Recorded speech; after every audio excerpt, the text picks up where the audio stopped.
공부 돈 좀 즐겨라 새끼야. 그냥 이거. 야 진짜.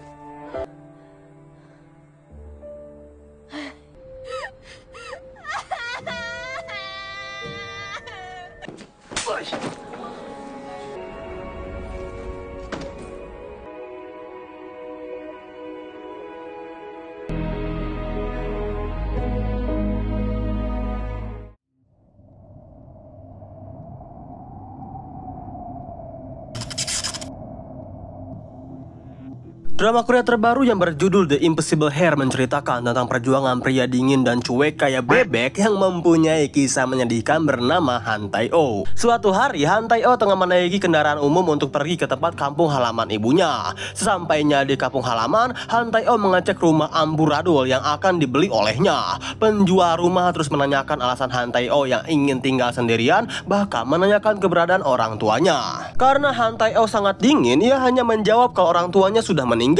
Setelah sepakat, penjual rumah dan Han Tae-oh pergi untuk menandatangani kontrak. Mereka berdua mendengar suara petasan. Bapak penjual menganggap suara petasan di siang bolong adalah hal yang sulit dipercaya. Saat berjalan, terdengar suara klakson dari mobil mewah songong yang lewat di hadapan mereka berdua. Bapak penjual menunduk untuk memberi hormat dan memberitahu kalau penumpang di dalamnya adalah putra ketiga dari grup Kang Oh yang dianggap anak haram. Maka dari itu, ia dikurung di pedesaan ini. Han Tae-oh lagi-lagi hanya terdiam dingin. Saat malam harinya di rumah mewah terlihat sekelompok anak muda yang berpesta. Dari kejauhan, Han Tae-oh melihatnya. Pria playboy yang dikelilingi oleh dua wanita bernama Kang In-ju. Han Tae-oh pun melihat putra ketiga Kang Oh tidak diajak party. Keesokan harinya, Han Tae-oh mendatangi minimarket untuk melamar kerja. Sayangnya ia ditolak karena masih SMA. Kasir itu menyuruh Han Tae-oh untuk melamar pekerjaan ke restoran. Tak sengaja, Han Tae-oh melihat putra ketiga yang tengah mengambil jajanan. Karena tidak peduli, Han Tae-oh memutuskan untuk pergi menuju ke restoran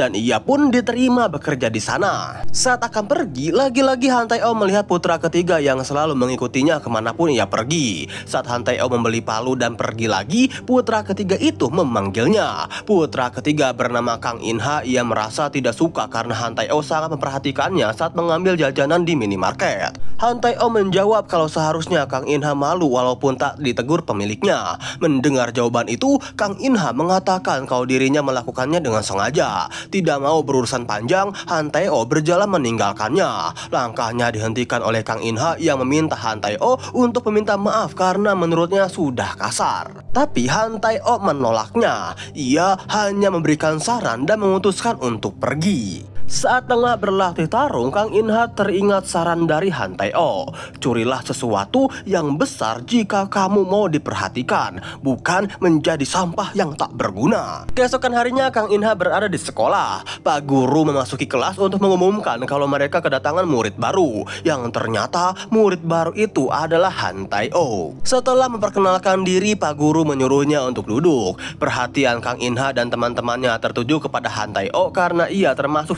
siswa yang sangat pintar. Saat di kantin, Kang In-ha dan teman-temannya menjahili Han Tae-oh. Han Tae-oh bersikap dingin dan memilih untuk mengalah. Saat akan berpindah tempat, Kang In-ha melemparkan makanan ke Han Tae-oh. Han Tae-oh pun diam dan berbalik arah. Dan Han Tae-oh langsung melemparkan makanan miliknya ke Kang In-ha yang membuat semua temannya kaget. Bahkan ia sampai menendang dan juga memukul Kang In-ha. Perkelahian mereka berdua sangat sengit. Kang In-ha yang sudah berhasil mengunci Han Tae-oh membuat semua temannya bersorak untuk menghabisinya. Sayangnya, perkelahian mereka terhenti karena kehadiran guru. Mereka berdua dibawa ke ruang guru untuk menuliskan permintaan maaf. Setelah itu, mereka berdua disuruh untuk pulang oleh Pak Guru. Han Tae-oh melihat Kang In-ha yang menggunakan motor, sedangkan ia masih berada di ruangan. Lalu tak lama dari itu, handphone Han Tae-oh berbunyi. Ia mendapatkan telepon yang penting yang membuat ia berlari pergi menaiki taksi. Sementara itu, sesampainya Kang In-ha di rumah, ia melihat Kang In-ju tengah berpesta dan dikelilingi oleh wanita-wanita cantik. Kang In-jun pun meminta senapan untuk menunjukkan bakatnya di hadapan para ciwi-ciwi tersebut.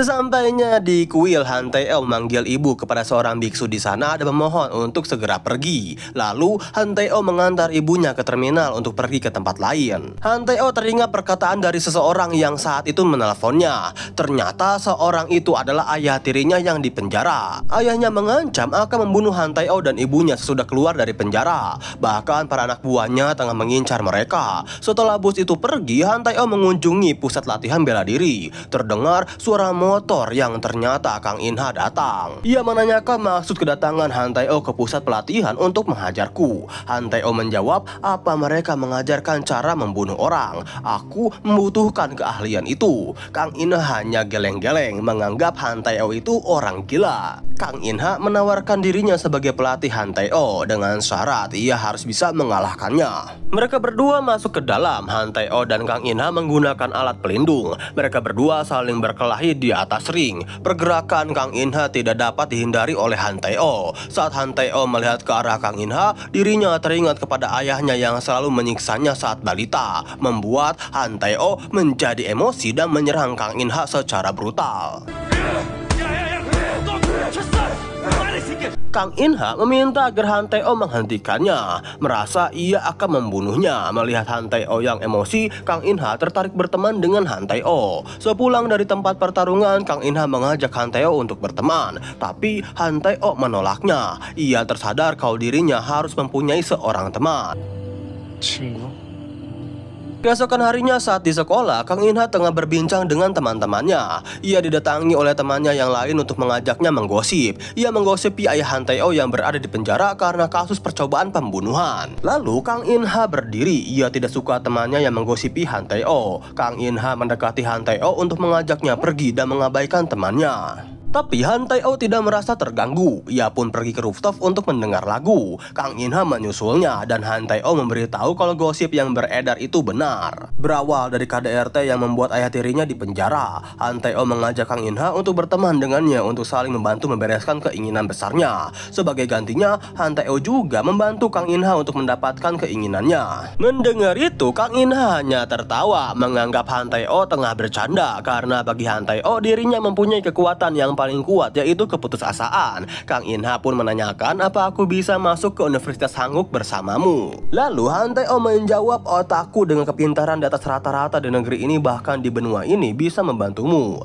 Kita harus menentukan langkah-langkah berikutnya untuk melakukannya. Waktu terus berjalan dan tibalah di tahun 2013 di mana Han Tae-oh sudah menjadi mahasiswa dan tengah berburu untuk mengajar di kelas, bahkan bekerja di ekspedisi saat malam harinya. Saat akan masuk ke dalam kamar kos, ia tidak sengaja saling berpandangan dengan seorang wanita cantik. Sesampainya di dalam, Kang In-ha merayakan hari ulang tahun Han Tae-oh, tapi ia merasa kesal karena Han Tae-oh yang begitu dingin. Kang In-ha menanyakan kegiatan Han Tae-oh di hari ulang tahunnya dan ternyata ia hanya melakukan kegiatan yang sangat garing. 알바. 공부, 돈 좀 즐겨라, 새끼야. Mereka berdua akhirnya makan bersama di tempat yang berbeda. Keluarga Kang Jung-mo atau ayah dari Kang In-ha tengah makan bersama. Semua anggota keluarga datang kecuali Kang In-ha. Sementara itu Han Tae-oh yang berada di kampus, ia dipanggil oleh salah satu dosen, memberitahu kalau Han Tae-oh dipanggil oleh Profesor Choi Dong-wook. Sesampainya di ruangan Choi Dong-wook, mereka membahas proposal tesis milik Han Tae-oh yang sangat bagus karena dapat menentukan masa depan perusahaan Kang Oh. Choi Dong-wook pun memberikan imbalan kepada Han Tae-oh karena Han Tae-oh lah dirinya ditawari posisi strategis di perusahaan Kang Oh. Mendengar permintaan itu, Han Tae-oh pun memikirkan imbalan yang diinginkan. Ia hanya menginginkan laporan bisnis Kang Oh. Han Tae-oh pun kemudian mencari informasi mengenai grup Kang Oh, hingga tak sengaja perhatiannya berpaling ke seorang perempuan manis dan cantik yang tengah belajar. Mereka berdua saling bertatapan. Han Tae-oh memutuskan untuk pergi membeli minuman, tapi si cantik malah menghampiri Han Tae-oh untuk mengenalkan dirinya yang bernama Nah Ye Won. Ternyata selain kamar kos yang bertetanggaan, Nah Ye Won pun teman satu jurusannya. Han Tae-oh merasa tidak peduli dengan Nah Ye Won. Merasa diacuhkan, Nah Ye Won pun pergi meninggalkan Han Tae-oh. Tak lama Kang In-ha datang merengek karena kelaparan. Sesampainya di tempat makan, Kang In-ha memaksa Han Tae-oh untuk membeli kemeja untuk menjadi guru les adiknya. Han Tae-oh tidak bisa menahan pandangannya saat melihat Nah Ye-won datang di kantin. Kang In-ha bertanya apakah kamu menyukai Nah Ye-won. Mendapat pertanyaan itu, Han Tae-oh pun menjawab kalau dirinya tidak menyukai Nah Ye-won dan langsung pergi meninggalkan Kang In-ha yang masih berada di meja. Kang In-ha terus-menerus melihat ke arah Nah Ye-won yang manis. Setibanya Han Tae-oh di rumah Kang In-ha, seorang pelayan bernama Pak Moon pun menyambutnya. Dan tak lama Kang Hyu-ju datang memperkenalkan dirinya. Setelah itu Han Tae-oh dan Kang Hyu-ju masuk ke dalam rumah. Han Tae-oh mulai menilai jawaban soal-soal matematika. Kepintaran Han Tae-oh membuat Kang Hyu-ju bertanya soal keahlian lain yang dimiliki oleh Han Tae-oh. Lalu Han Tae-oh menjawabnya kalau ia jago dalam hal berlari. Mendengar jawaban itu, Kang Hyu-ju merasa senang. Kehadiran Han Tae-oh merupakan takdir karena Kang Hyu-ju juga mempunyai keahlian lain, yaitu berlari. Kang Hyu-ju mempunyai rasa penasaran. Ia pun berpindah duduk menjadi lebih dekat dengan Han Tae-oh. Kang Hyu-ju terus-menerus menatapi ketampanan Han Tae-oh hingga Kang Hyu-ju mencoba untuk mengajaknya dengan mengatakan kalau Han Tae-oh tampan dan ia menyukainya. Han Tae-oh si cuek dan dingin tentu tidak mempan dengan gombalan anak SMA. Selesai mengajari Kang Hyu-ju, Pak Moon meminta nomor rekening dan menandatangani surat kerahasiaan kepada Han Tae-oh. Walaupun isi perjanjian itu sangat tidak mengenakan hatinya. Saat di luar rumah, Kang In-ha mengelaksonnya dan mengajaknya pergi ke kos milik Kang In-ha. Sesampainya di kos, Kang In-ha menanyakan rumah Nah Ye-won karena ia tertarik dengan Nah Ye-won. Han Tae-oh terdiam, ia seolah tidak suka mengetahui Kang In-ha menyukai Nah Ye-won. Singkat cerita, Han Tae-oh sudah pulang ke kosnya. Ia melihat seorang wanita yang menggedor-gedor pintu dan ternyata ibunya Nah Ye-won yang mendatanginya. Tapi Nah Ye-won tidak menyautnya, membuat sang ibu memecahkan kaca dan terus-menerus memanggilnya.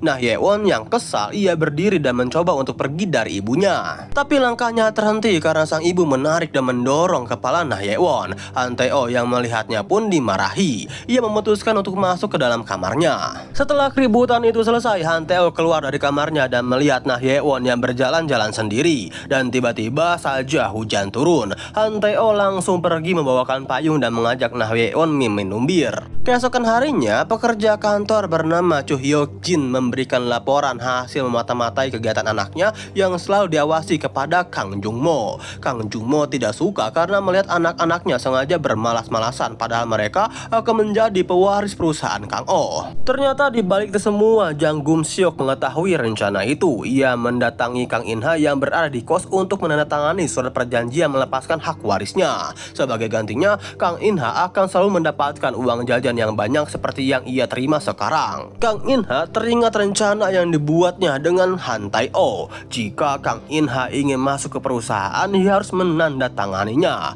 Sulit baginya karena ia adalah anak haram. Tanpa pikir panjang, Kang In-ha langsung mensetujuinya. Setelah itu, Kang In-ha menjemput Han Tae-oh untuk pergi makan-makan bersama. Karena lupa beli alkohol, Kang In-ha pun pergi ke minimarket dan tidak sengaja ia melihat Nah Ye-won yang datang. Langsung saja pergi menyusulnya. Kang In-ha mengajaknya untuk pergi ke kos Han Tae-oh. Ketika Nah Ye-won datang membuat Han Tae-oh gugup. Merasa kesempitan, Kang In-ha mengajaknya untuk pindah ke rumahnya. Ini membuat Han Tae-oh untuk pergi membereskan jajanannya.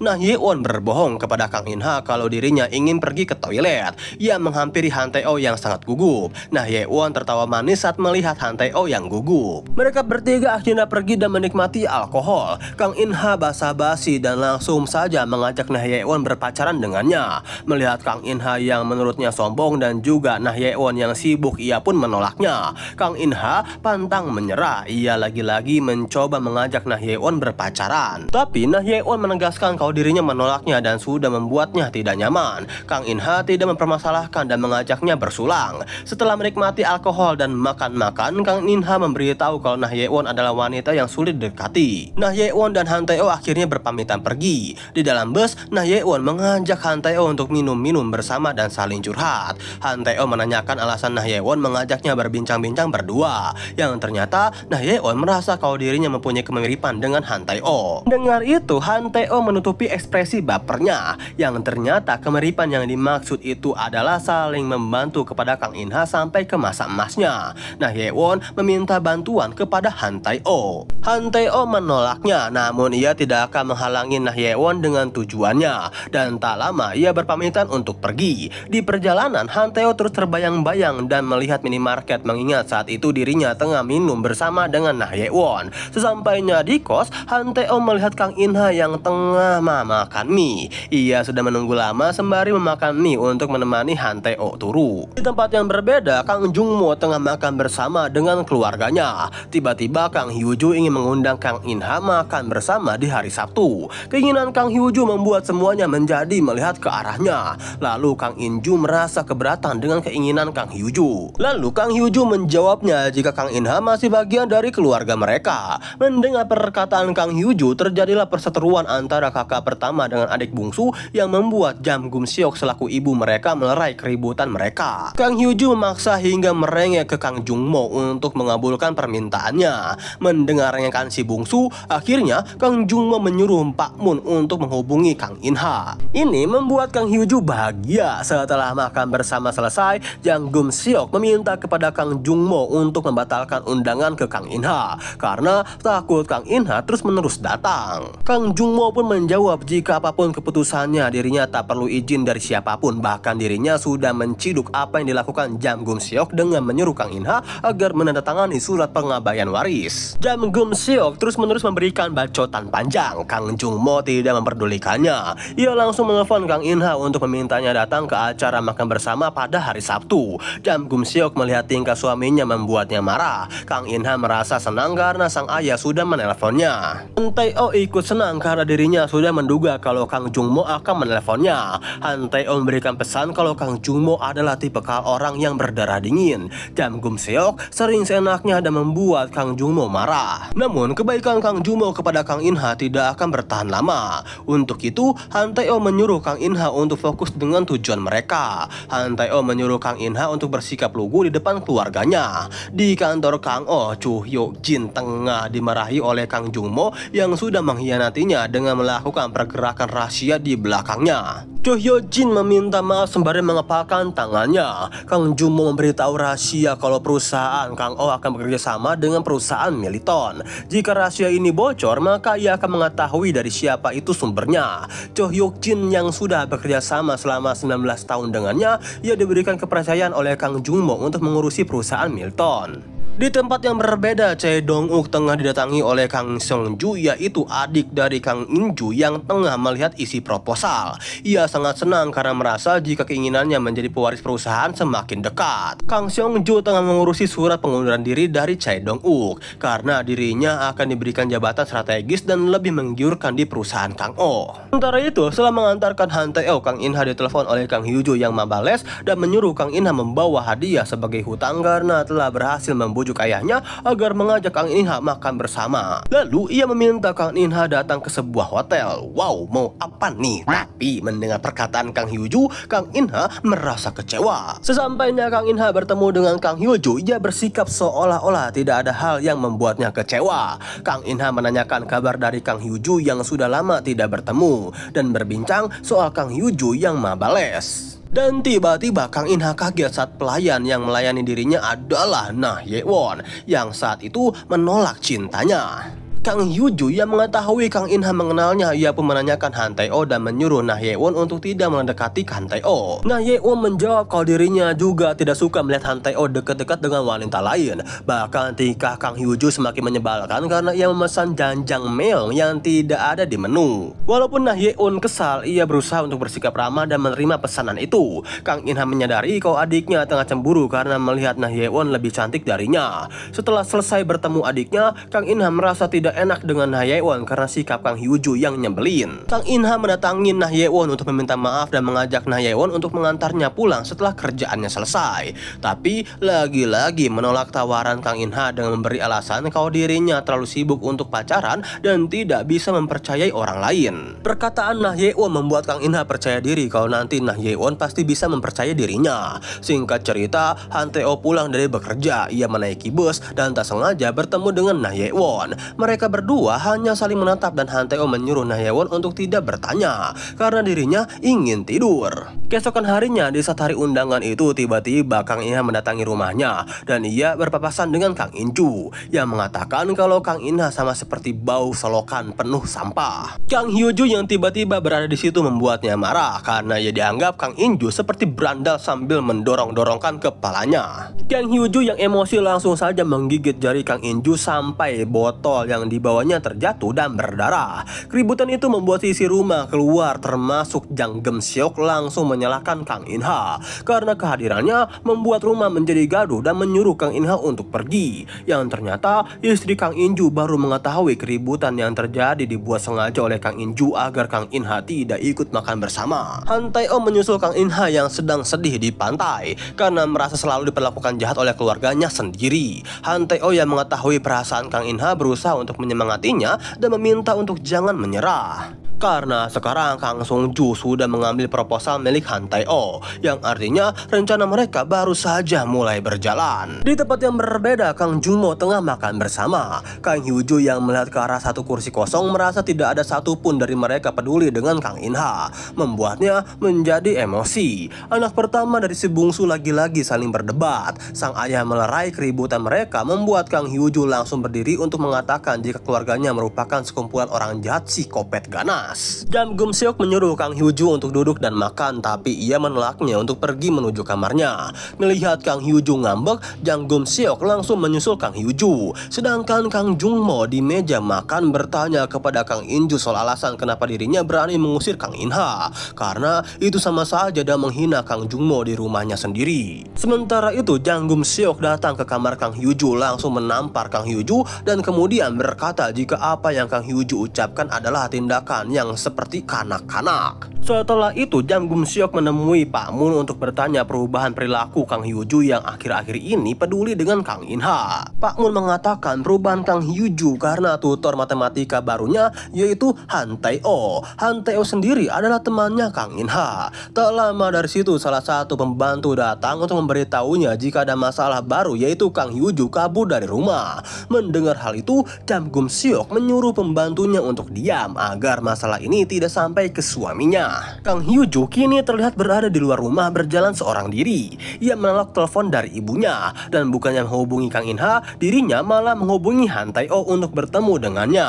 Kang Hyo-ju pun berlari-lari hingga dirinya kecapean dan terjatuh. Tak lama Han Tae-oh datang membuat Kang Hyo-ju senang. Lalu mereka berdua duduk di taman. Kang Hyo-ju memberitahu alasannya kabur dari rumah hanya untuk berbincang dengan Han Tae-oh. Han Tae-oh menyuruh Kang Hyo-ju berdiri dan tak lama dari itu Nah Ye-won tiba-tiba datang membuat Kang Hyo-ju cemburu. Disusul dengan Kang In-ha yang tak lama datang menjemput dengan wajah panik meminta Kang Hyo-ju untuk pulang. Kang Hyo-ju menolak dan memarahi Han Tae-oh yang mencepukan dirinya kabur. Han Tae-oh sebagai guru tutornya merasa Kang Hyo-ju sudah tidak bisa diatur. Ia pun tak suka karena Kang Hyo-ju memanggilnya dengan namanya langsung. Kang Hyo-ju yang cinta mati, ia mengancam agar Han Tae-oh ikut dengannya. Jika Han Tae-oh menolak, maka Kang Hyo-ju tidak mau bergerak sedikit pun. Kang In-ha membujuk Han Tae-oh agar mengabulkan permintaan adiknya. Ditambah Nah Ye-won yang tiba-tiba ingin ikut jika mereka mengantar Kang Hyo-ju pulang. Dan akhirnya Kang Hyo-ju mengetahui jika Han Tae-oh dengan Nah Ye-won bertetanggaan yang membuatnya semakin cemburu karena Han Tae-oh yang ia sukai dekat dengan Nah Ye-won. Hingga pada akhirnya dengan rayuan Kang In-ha, Kang Hyo-ju mau pulang ke rumah.